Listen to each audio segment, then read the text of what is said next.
Welcome to the Communication Diva Podcast, Episode 10. Today's podcast is a feature interview with editor and writer Sandra McKenzie on the subject of writing in general and business and resume writing in particular. Near the beginning of the interview with Jenn, you can hear Sandra assert her belief that anyone can write. Really? You mean I need not consign myself to a life of only introducing podcasts? Could I really follow my dreams? Hang on, let me get a piece of paper. It was a dark and stormy night.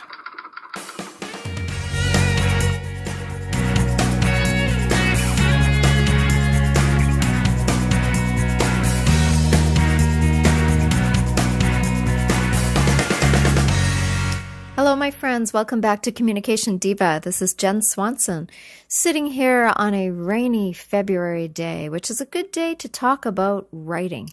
And so today my featured guest is Sandra McKenzie, and Sandra has had a long and varied career in the writing industry. She is a freelance writer and has been for about 25 years. She's worked in areas such as school boards, for AIDS, HIV research, and feng shui. She did a lot of work in magazines and specialized in things like interior design, home decor. She worked at Canadian Living and magazine, which is a big magazine here in Canada, and she was the in-house editor and Western Canadian editor for Canadian House and Home, which is actually a magazine that I really enjoy. She said she's worked in just about every North American magazine except Architectural Digest, and then she laughed and she said there was a whole story behind that, but she wouldn't tell me what that was. So we'll have to ask another time. Subsequent to magazine work, Sandra moved into academic writing and editing and did a lot of online work. And she worked at the Simon Fraser University here in the Vancouver area, doing online course editing, and she did that for about 7 years. And to this day, she writes in a magazine called Eat Magazine, which is a food magazine that comes out of Victoria, BC. And she still does consultation work and freelance work, and is very willing if anyone's looking for someone to help them polish their writing style. So without further ado, I will turn you over to my interview earlier today with Sandra McKenzie.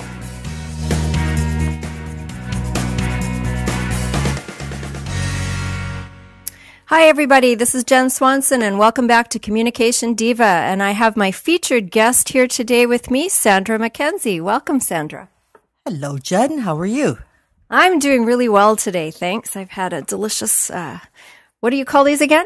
Gauchère.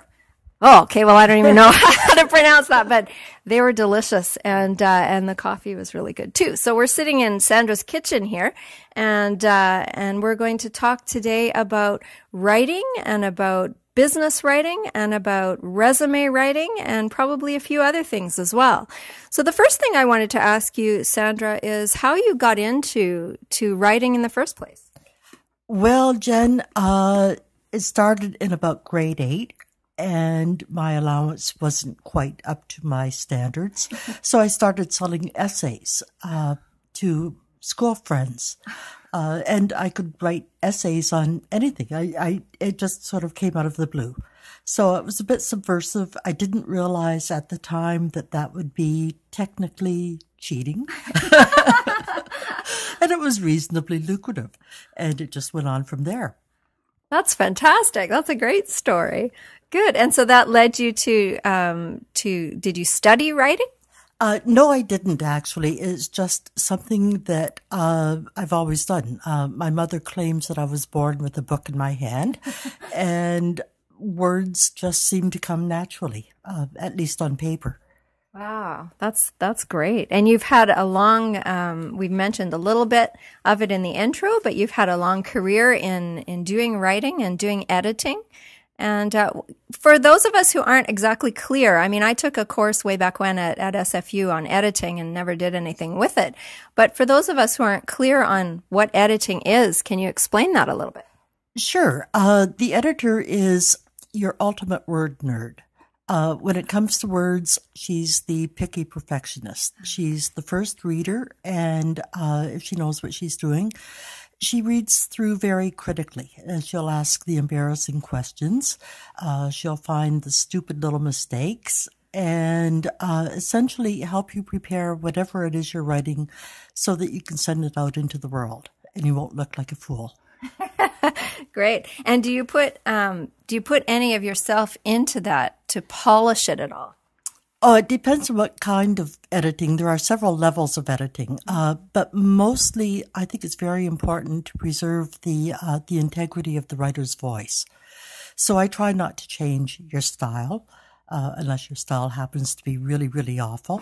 In that case, I'll take some liberties.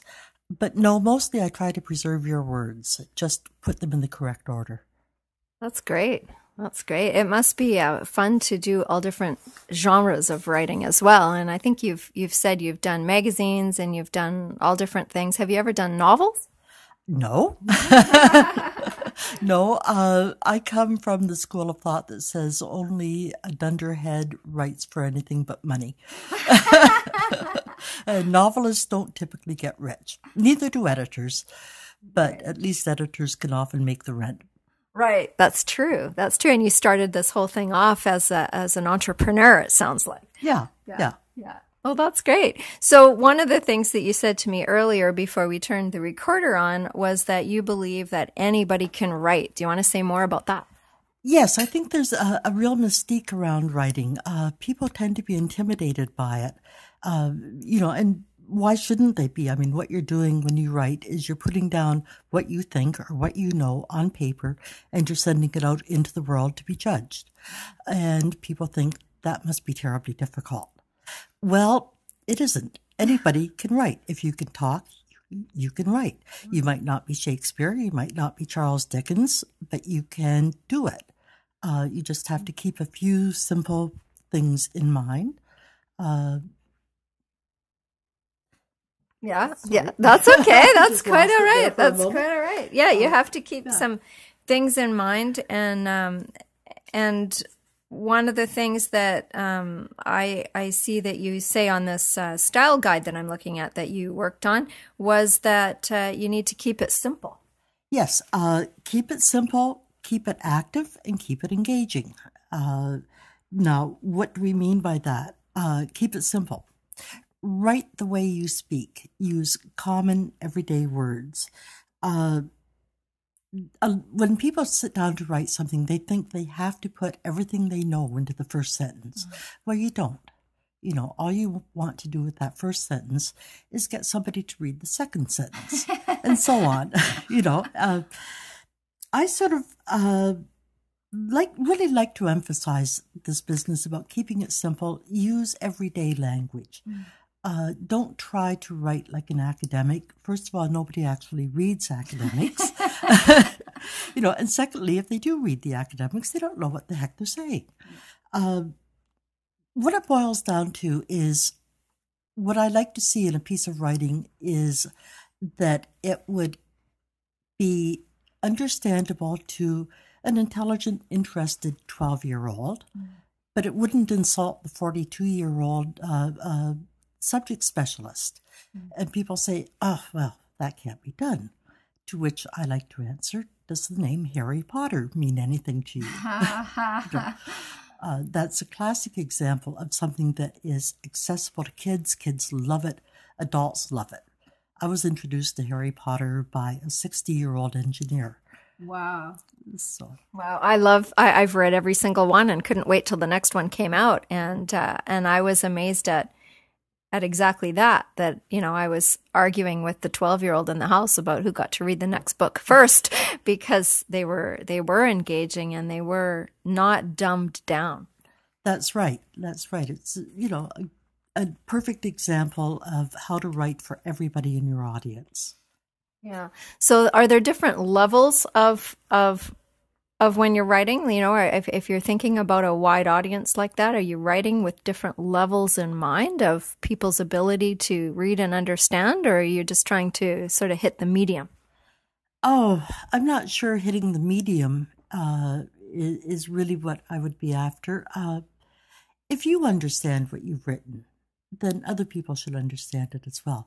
Now, obviously, if you're writing in a specialized field, then there's a jargon, there's a language that you're going to use, and go ahead and use it. It would be dumb not to. But if you're writing for a wider audience and you're writing about a specialized subject, then try to use the language that you have to use, but when you can, explain it to your wider audience. Does that make sense? Yeah, it does. I was just thinking if you were writing for a specific audience, then you might go into their, write for them of course. In their language. Oh, of course. And, use the language that's appropriate to the subject that you're writing about. Right. But do try to keep it active. Avoid the passive voice if you can. I always think that there should be a special license for using the passive voice, and it should be harder to get than a license to practice medicine. Yeah. All right, then we know your feelings on that subject. So what are some tips? You've got keep it active, and by that, do you want to explain that just a little bit more, maybe? Which one? Keeping it active? Yeah. Sure.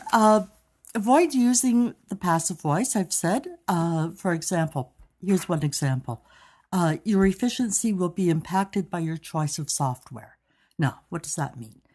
It means software affects efficiency. So why not just say that?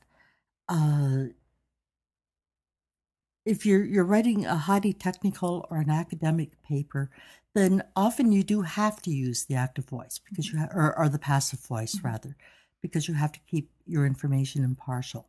And the passive voice is useful for that. I just used it. So there you go. Now, how to get away from the passive voice in the narrative that surrounds your technical information. Use action verbs. For example, you could say distance education delivers classroom lectures to learners everywhere, rather than distance education is a way for learners to receive education. Right. So it sounds like just words that move you forward and that are easier to understand. Yes. Use verbs that actually describe what you're talking about. Have you noticed I've noticed that words that never used to be verbs are now being used as verbs. And sometimes that drives me nuts. And I wonder, as an editor, how do you feel about that? This is a subject of much discussion. I have a particular bias against using the word impact as a verb. To me, an impact is when two things collide, or when you have an impacted wisdom to it. You can use the word effect. And that's a good, honest word. Now, this is a bit controversial because technically impact can be used as a verb. And the English language does evolve, and new words come into use, and they become accepted. So, yes, I have my biases, and if I'm editing you, I will strike out the word impact if you use it as a verb. But if I'm not editing you and you strongly feel the need to use the verb or the word impact, go ahead, do it. Yeah. I know. I have some pet peeves as well, and I think I actually wrote a blog post about words that I can't stand, that are overused, and it's funny because now it's common use to say, "Let me Google that." Yes. Actually, I do that too. And I do think Google deserves to be a verb. There you go. Some words merit more than others, hey? Yeah. So for somebody who needs some writing tips or style tips, what kinds of things do you have to suggest? Do you mean books, websites, that sort of thing? Well, no, actually, I was just thinking of some rules for writing maybe before we get to that. And I know you wanted to talk a bit about resume writing as well. Yeah. So. Oh, okay. Let me find. No problem. We're looking at some notes here. Yeah. Just you've got some things here about specific styles, how to get your grammar right, that kind of thing. Right. Apostrophes, those are sometimes I find challenging. I use a lot of commas and a lot of, dot, dot, dot. Probably things I shouldn't. There's probably a word for that too. Things I shouldn't. An ellipsis. Yes, that's right. That's the word. The ellipsis. And I use that way too frequently. Yes, and I use the exclamation marks much too often. You're only supposed to, you get a lifetime allotment, I think, of 10 exclamation marks. Uh-oh. Yeah, and I go through that in a paragraph. There are lots and lots of style guides out there that can help you get it right. A quick summary, apostrophes. Yes. This is one that drives editors absolutely mad. The apostrophe does a couple of things. It indicates ownership. Mm-hmm. For example, you talk about Jenn's red car. Mm-hmm. That's Jenn with an apostrophe S. Or you can replace a letter in a contraction. For example, there's Jenn's red car in the wrong parking spot. Mm-hmm. Or it can replace a missing numeral. For example, Jenn bought her red car sometime in the 90s. Right. So that's simple. So how do people go so wrong? I don't know why. It could just be not knowing the rules, I think, because I think sometimes we miss that when we're in grammar school. In elementary school, we miss, learning those rules. And if we don't learn the rules, then we're going by our mistakes all the way the rest of the time. Well, a short rant on that. I learned the rules of grammar in grade school. I was taught by nuns. And I think by about grade 5, I knew the basic rules of grammar. Mm-hmm. It's now almost impossible for me to misuse who or whom, mm-hmm. because the nuns rapped you sharply on the knuckles. Yeah. And that's missing from the education system. And I think that's a shame. Grammar and punctuation are essentially the rules of the road, mm-hmm. for the language. It's how we agree to make our ideas and our thoughts understandable to each other. Mm-hmm. We use the conventions of language. Mm-hmm. It prevents the verbal equivalent of the 5-car pileup on the on-ramp. And I think it's very important that we go back to respecting grammar and respecting punctuation, and spelling correctly. Yeah. I think if I see straight spelled ST8 one more time, I am just going to lose it. That's a new one to me. I haven't seen that one. Spelling mistakes drive me nuts too. And I mean, I make them, of course, but I'm pretty picky about that in my classroom with my medical terminology students. And, if it's spelled wrong, it's marked wrong because you might be talking about a completely different body part or a different medication because some of these things are one letter apart. So I get a bit tyrannical with that. Absolutely. And if you're using a computer to write anymore, and everybody does, I can't remember the last time I saw a typewriter, spell check should make this so much easier. Now, spell check is not infallible. Mm-hmm. It can't tell the difference between the number 2 and 2, as in I'm talking to somebody, mm-hmm. or 2 as in, in addition to. Mm-hmm.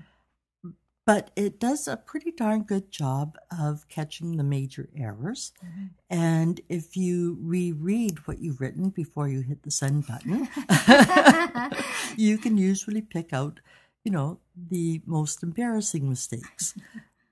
And then go back and fix them again if you have hit publish. Yes, I've done that a few times. Yeah, that's good, is proofreading and taking a look at what you've written before you put it out there. What about resume writing? Do you have some tips on that for people? Oh God, yes. First of all, first tip is make sure you're actually qualified for the job that you're applying for. I've seen resumes from people. I don't know what they thought they were applying for, to tell you the truth. Make sure that you have presented your information correctly and professionally, preferably with a good printer. Write it up on a computer, proofread, then proofread again, and they get somebody else to proofread it for you. And then print out your resume on a decent printer with a good cartridge. There's nothing worse than getting an illegible. Oh. I've seen resumes. I've actually had resumes come to me that were written in pencil. Give me a break. Give me a break. What do you think about the resume templates that you can get in some of the word processing and, some of the word templates? I think they're fine if your qualifications and your information matches the template. I've tried myself to work with those templates, and if there's anything sort of offbeat about your information, they don't work. Again, with resumes, I think it's really important to keep it as simple as possible. Keep it clean and keep all of the information relevant. I mean, nobody needs to know or is interested in whether you were in Cub Scouts when you were in grade 4. That's not relevant. And you can scrap that. Remember that the people that you're sending your resume to are really busy, and they're going to get probably, maybe 100 resumes. So they're not going to be able to give yours more time than, I don't know, maybe 5-10 minutes at most. So make sure you tell them what you have to tell them right up front, and keep it as simple and as direct as possible so that they can just glance at it and say, yes, this guy looks like a possibility. Let's put him over in the maybe file.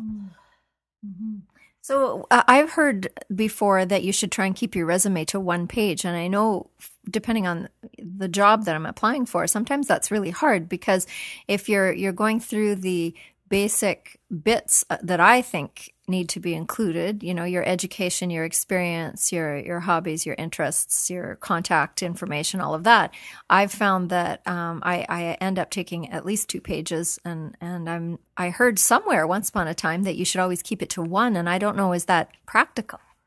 I don't know if it's practical or not. I'm a fan of the 1-page resume. First of all, I think your cover letter should really cover most of the bases. Your cover letter is what should really grab your the employer's attention. That's critical. And then your resume is just kind of a quick overview of who you are and where you've been. Now, if you've got way more detail than a 1-page resume is going to accommodate, you can do 2 things. You can do a 2-page resume. There's no hard and fast law against it. Or you can say at the very end of your resume, for further details, please contact me for further details, or further details and references available on request. And then have an expanded resume ready to send out. That's one way of handling it. Or just go ahead and do a 2-page resume. I'd stay away from the 3- and 5-page resumes. Nobody's got time to read those. No, that would be tedious and not, and stuff that's important and crucial would get lost, I would think, in that many pages. Well, you're not really focusing on what's critical. In that case, if you're sending out a 5-page resume, you're sending out your autobiography. And your memoirs. Yeah. And that's not what's being asked for. Really, you just should include the really pertinent information for that job. Right. So is that part of some of what you do sometimes, is help people do resumes? I have helped people do resumes. I've read far more resumes than I've helped produce. And I'm not sure which is more painful, to tell you the truth. Exactly. And sometimes people put things on their resumes that really are stretching the truth. Yes. And I think I've read someplace that 80% of the people fudge their resumes.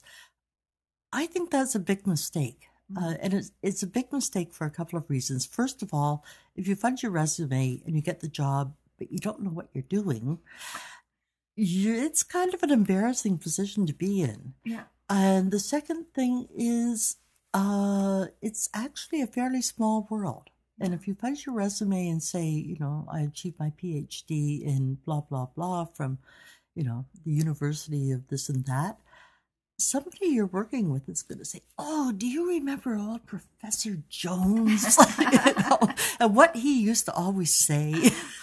And you're going to scratch your head and say, oh, yeah, I remember him. What was it he always said? And you're going to get caught. Yeah. You're going to get found out at some point or another, or you're going to live in terror of getting found out. So keep your resume straightforward. Keep it honest. Yeah. Don't be afraid to, blow your own horn. And, okay, you can maybe,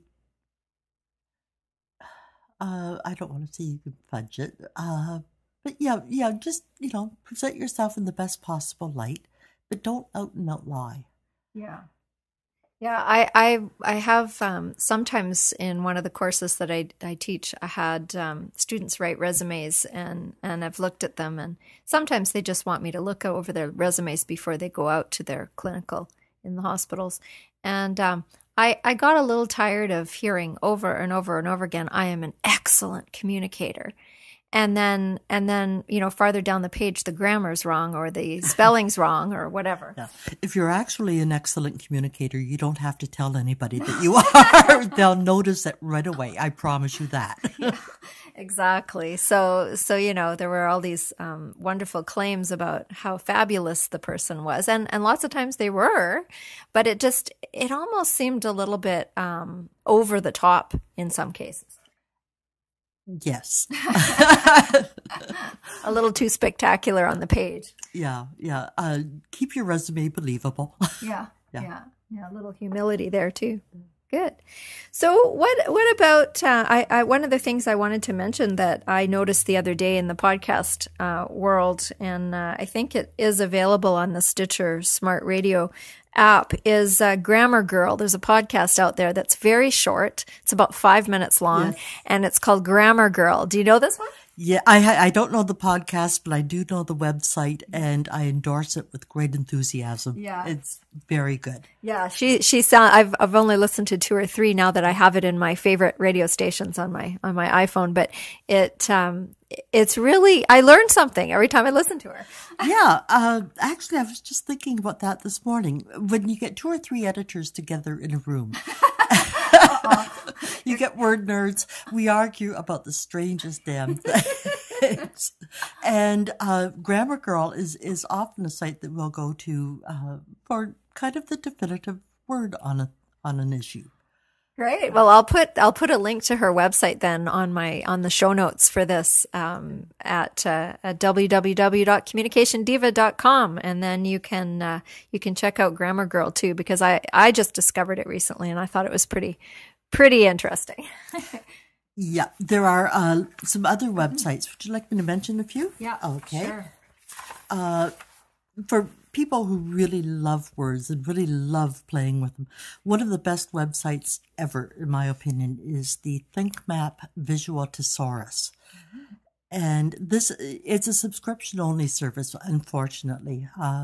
But I think you get to play around with it before you subscribe. So you can go to it and just plug in a word. And what happens is you get this animation that shows all of the various synonyms for the word. Oh, wow. And then you can click on one of the synonyms and you get this other animation that shows all the synonyms for the synonym. And it just goes on ad infinitum. It's great fun. Highly recommend it. Worldwide Words is another website that I've been addicted to since there was a World Wide Web. It's run by a guy named Michael Quinion, and what he does is he tracks down phrases. For example, if you've ever wondered where the word boondoggle comes from, you can check his site, and I'll bet he has found out where the word boondoggle comes from, and has a wonderful little essay that's very witty and fun to read that explains exactly how that word came into the English language. So there you go. And then if you're a real word nerd, if you're really dedicated to words, there's the Subversive Copy Editor. Oh. And this is, there's also a book called The Subversive Copy Editor. It's the same person, Carol Fisher-Soller, and she works with the Chicago Manual of Style. Oh, yeah. And that is sort of the Bible for, grammar, all issues of style, grammar, punctuation, anything. And she's very funny and very witty. And she really gives you the lowdown on what's up and coming in copy editing. There you go. Well, that sounds great. Yeah.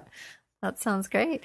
The Chicago Manual of Style, I know when I'm there's that I have had to use in my papers that I'm writing at university, and the other one is Turabian style, which is, I think it's very similar to the Chicago Manual, but it's a different book, I guess. But I think as long as you stick to one when you're writing, then. Pretty much. Now, Chicago is the granddaddy of all style guides. If you're in academics, then you probably use the American Psychological Association, the APA style guide. And the differences are, to my eye, are kind of minute and probably not all that relevant to most people.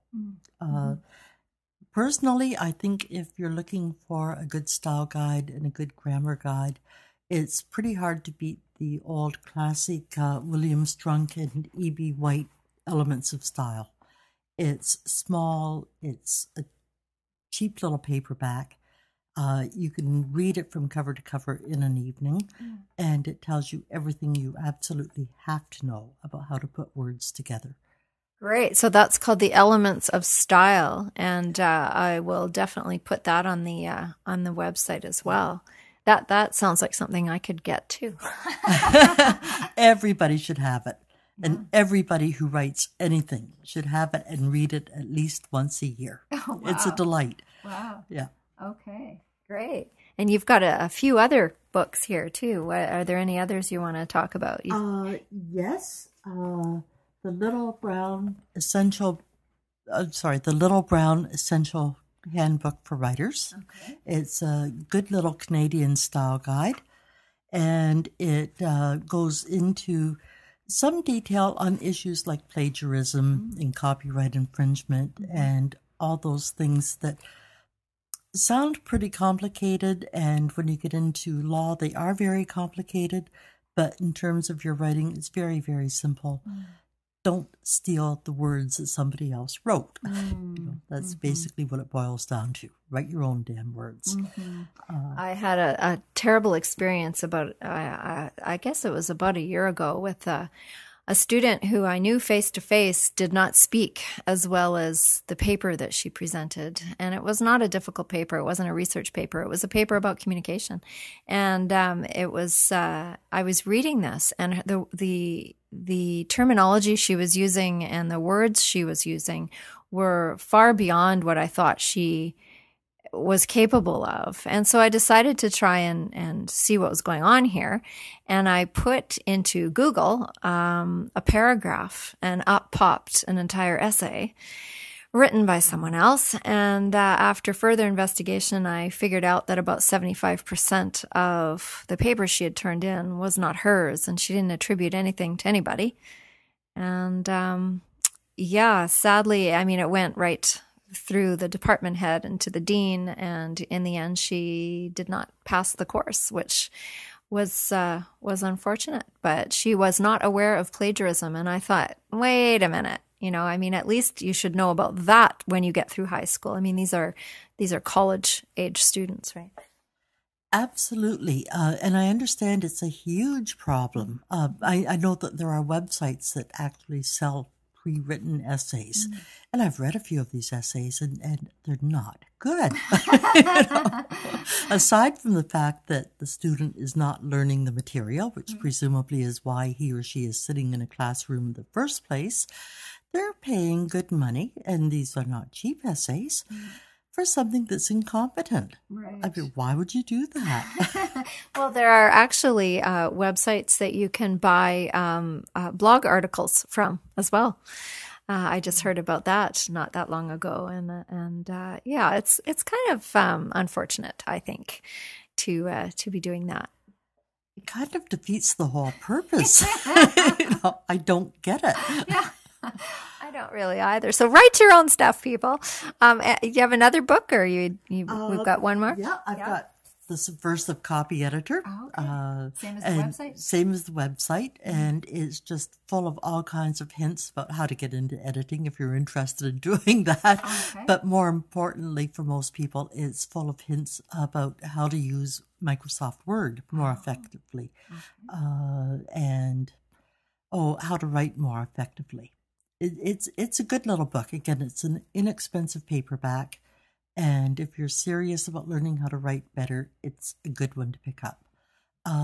One book that I think is indispensable, and it's so indispensable I lent out my copy and I've never gotten it back, so I have to order another one, is called On Writing Well by William Zinsser. I've heard of it. And it's just a beautiful book.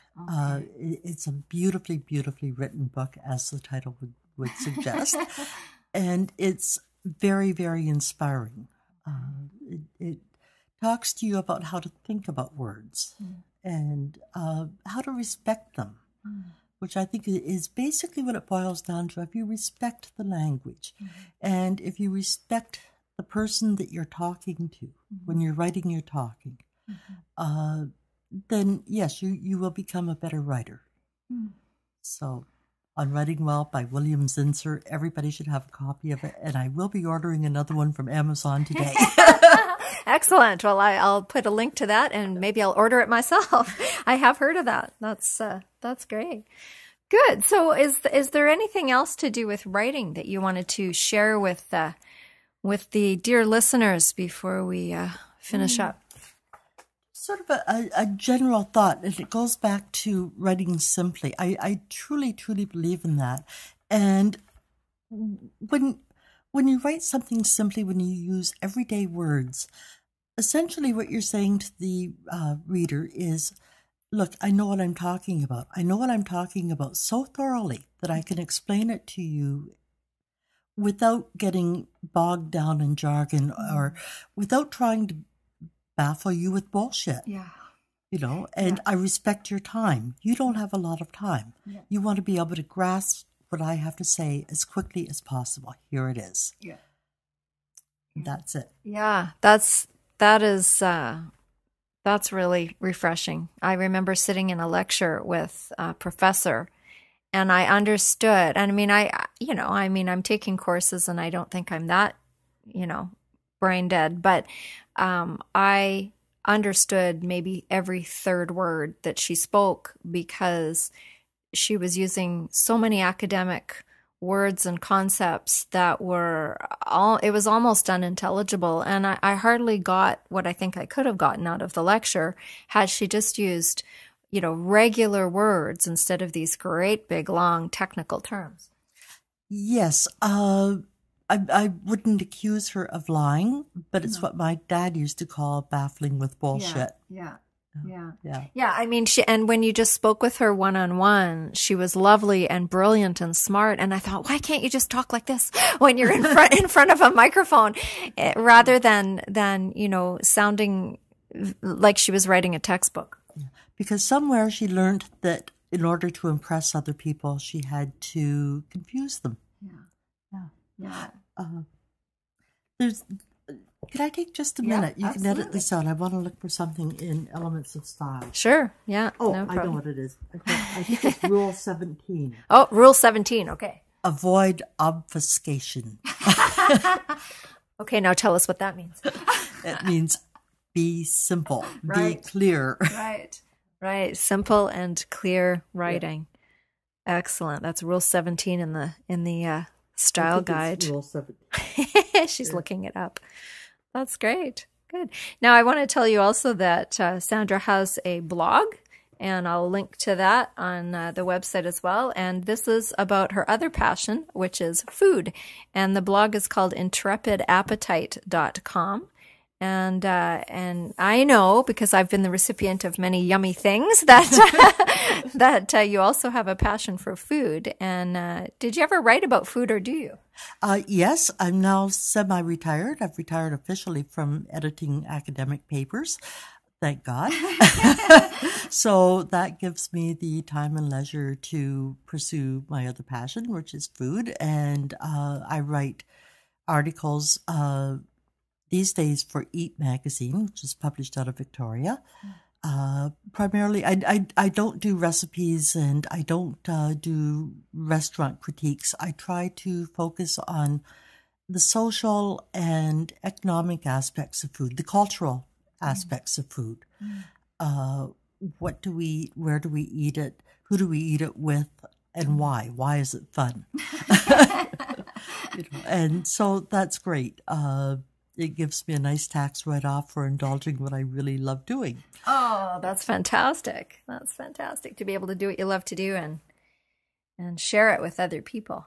And if people can find you there at that blog site, and your business name is Right Now. That's Right with a W, Right Now Communications. And if people wanted to contact you directly, where else could they find you? Your email.